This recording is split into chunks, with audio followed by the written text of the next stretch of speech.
เมืองใต้พำนักอาศัยอยู่ชายฝั่งทะเลเติบโตมากับเรือตั้งเกอาชีพชาวเลเป็นชาวประมงสมบัติคือเรือลำเก่าอายุรุ่นราวรุ่นคราวผู้เฒ่าหาปลาตั้งแต่ค่ำยันเช้างานหนักงานเบาเท่าอ่ำไม่ถอย101 7ย่านสมุทรเรื่องราวมนุษย์ได้เคยฟันฝ่าเท่าอ่ำคือใจหาปลาเหนือโชคชะตาด้วยการกระทำ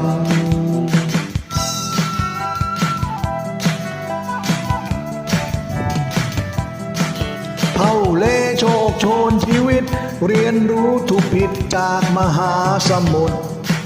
ว่าคนเราย่อมมีวันสิ้นสุดอันชีวิตมนุษย์มีระยะเวลา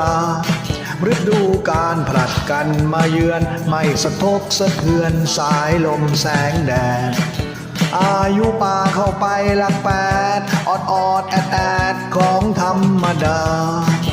ลุงแกเรือตั้งเกเก่ารอยรั่วรอยร้าวตามอายุไข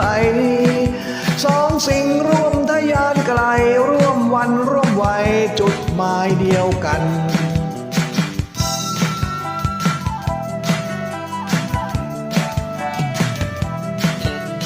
วันอุกาฟ้าเหลืองทะเลสะเทือนสายลมเป็นบ้า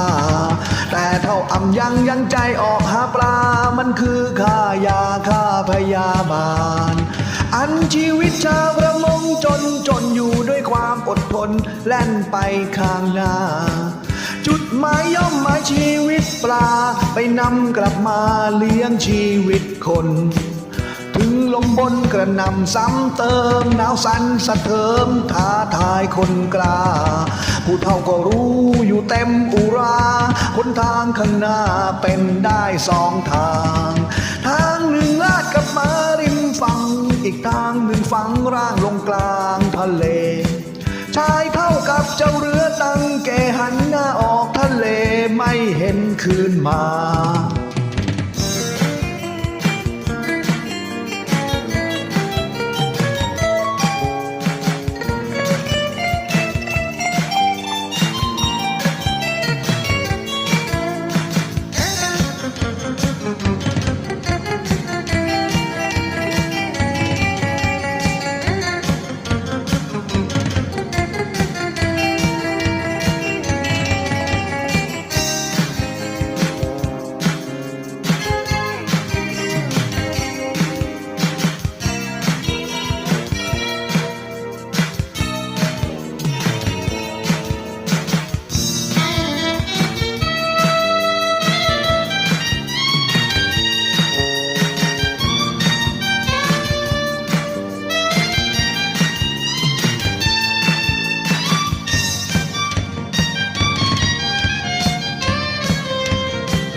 มรสุมพัดผ่านพ้นไป